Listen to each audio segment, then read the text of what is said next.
ಈ ರೀತಿಯ ಒಂದು ಪ್ರತಿನಿತ್ಯ ಒಬ್ರಿಗೊಬ್ಬರು ಕೆಸರೆರಚಾಟ ಮಾಡ್ತಕ್ಕಂಥದ್ದು ಪ್ರತಿನಿತ್ಯ ನಡೀತಾ ಇದೆ. ಇವತ್ತು ನಮ್ಮ ರಾಜ್ಯದ ಗೌರವಾನ್ವಿತ ಮುಖ್ಯಮಂತ್ರಿಗಳು ವಿಧಾನಸೌಧದ ಮೆಟ್ಟಿಲುಗಳ ಮೇಲೆ ಪೋಸ್ಟರ್ಗಳು ಬೇರೆ.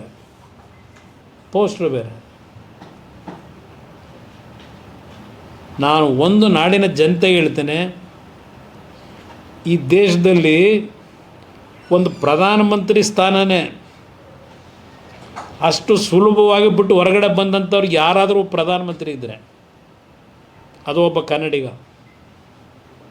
ಸ್ವಾಭಿಮಾನಕ್ಕೆ ಎಂದೂ ಧಕ್ಕೆ ಬರದೇ ಇರತಕ್ಕಂಥ ರೀತಿಯಲ್ಲಿ ಯಾರು ಕೈ ಕಾಲು ಹಿಡಿದೆ ಬಿಸಾಕ್ಬಿಟ್ಟು ಬಂದಂಥವ್ರು ಅಷ್ಟು ಸುಲಭವಾಗಿ ಒಂದು ಪ್ರಧಾನಮಂತ್ರಿ ಸ್ಥಾನನ ಅಂಥ ಕುಟುಂಬದಲ್ಲಿ ಇದ್ದೇವೆ ನಾವು. ಇವತ್ತು ಈ ಕುಟುಂಬ ಮುಗಿಸ್ಬೇಕು ಅಂತ ನೀವೇನೇನು ಮಾಡಿದ್ದೀರಿ, ಈಗಲೂ ಏನೇನು ಮಾಡ್ತಾಯಿದ್ದೀರಿ, ಇದೆಲ್ಲ ನಾನಿಲ್ಲಿ ಚರ್ಚೆ ಮಾಡಲ್ಲ.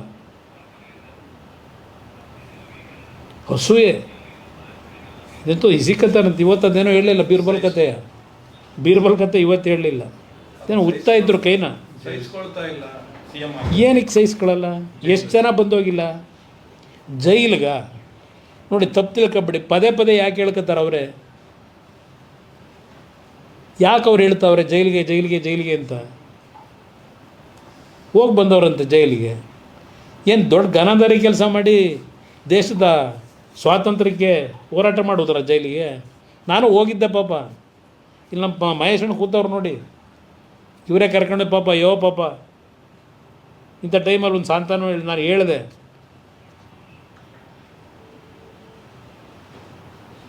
ಏನಕ್ಕೆ ಹೋದ್ರು ಜೈಲಿಗೆ? ಎಲ್ಲ ಜಯಿಸ್ಕೊತೀನಿ ಅಂತಾರೆ. ಯಾಕೆಂದರೆ ಸತ್ಯ ಹೊರಗೆ ಬರಬೇಕಲ್ಲ, ಯಾವತ್ತೋ ಒಂದು ದಿವಸ ಬರುತ್ತೆ. ಯಾತಕ್ಕೆ ಇವೆಲ್ಲ ನಡೀತಾ ಇದೆ ಅಂತೇಳಿ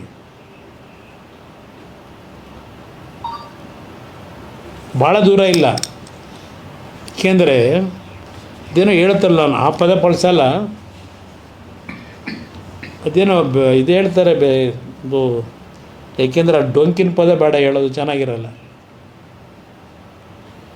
ಅವ್ರು ಬಂದಿರತಕ್ಕಂಥ ಬ್ಯಾಕ್ಗ್ರೌಂಡು ಸಾಕಷ್ಟೇ, ಬದಲಾವಣೆ ಮಾಡೋಕ್ಕಾಗುತ್ತಾ? ತೆನಾಲಿ ರಾಮಕೃಷ್ಣ ನಾನು ಹೇಳ್ಬೇಕಾಯ್ತದ ಕತೆ. ಅವ್ರು ಬೀರ್ಬಲ್ ಅಂತ ಹೇಳಿದ್ರು ಹೊಟ್ಟೆ ನೋವಿಗೆ. ತೆನಾಲಿ ರಾಮಕೃಷ್ಣ ಕರಿ ನಾಯಿ ಬಿಳಿ ನಾಯಿ ಮಾಡೋಕೆ ಹೋಯ್ತಾನಲ್ವ, ಅದೊಂದು ಕತೆ ಇದೆಯಲ್ಲ, ಮಾಡೋಕ್ಕಾಯ್ತದ?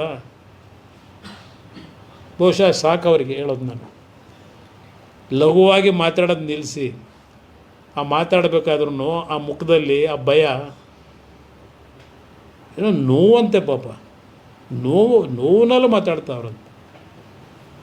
ನೋವು ಪಡೋರು ಅಲ್ಲಿ ಕೂತವ್ರಲ್ಲಿ ಬೈರ್ಮಂಗಲದಲ್ಲಿ ಕಣ್ಣಲ್ಲಿ ನೀರು ಹಾಕೊಂಡ ಹೆಣ್ಮಕ್ಳು. ನಿಮಗೆ ಯಾವ ನೋವಿದೆ? ನಿಮಗಂತ ನೋವು ನಿಮ್ಮ ಆ ಹೃದಯ ಕಟುಕು ಹೃದಯ ಅದು ನಿಮ್ಮದೆಲ್ಲ, ಅದರಲ್ಲಿ ಬಂದರೆ ಅಲ್ಲ ನೀವು. ನಿಮ್ಗೆ ಯಾವ ನೋವಾಯ್ತದೆ? ಅದರಿಂದ ಇವತ್ತು ನಾಡಿನ ಜನತೆಗೆ ಹೇಳ್ತೇನೆ, ಇದರಲ್ಲಿ ಯಾವುದೇ ರೀತಿಯ ರಾಜಕೀಯದ ಪ್ರಶ್ನೆ ಇಲ್ಲ.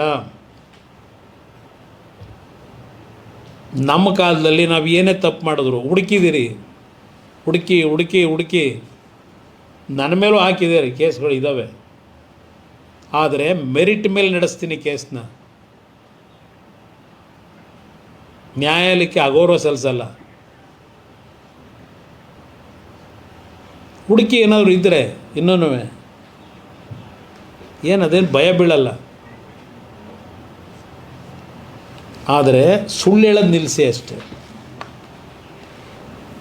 ನಿಮಗೆ ಇಲ್ಲೇ ಹೇಳ್ತೀರಿ, ನನಗೇನು ಯೋಜನೆ ಬಗ್ಗೆ ಅವಶ್ಯಕತೆ ಇಲ್ಲ ನನಗೆ ಅಂತ ಹೇಳ್ತಿದ್ದೀರಿ.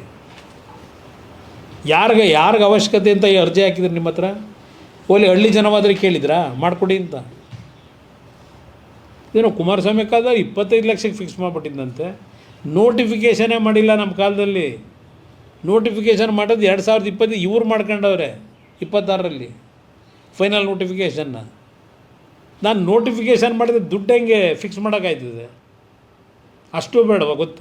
ಇಷ್ಟೆಲ್ಲ ನಡೆಸ್ತಿರಲ್ಲಪ್ಪ ದಿನ ವ್ಯವಹಾರ, ರಾತ್ರಿ 12 ಗಂಟೆ 1 ಗಂಟೆವರೆಗೂ. ಅದೇನೋ ಕುಮಾರ ಕೃಪಾ ಎಲ್ಲಾದರೂ ಉಂಟೇನ್ರಿ? ನಿಮ್ಮ ಮನಸ್ಸಾದರೂ ಹೇಗ್ರಿ ಬಂದಿದೆ? ಆ ಕುಮಾರ ಕೃಪಾ ಒಂದು ಹೆರಿಟೇಜು ಬಿಲ್ಡಿಂಗ್, ಅದು ಅನ್ಯಾಯ ಮಾಡಿದ್ದೀರಿ, ಕೇಳೋರು ದಿಕ್ಕಿಲ್ಲ.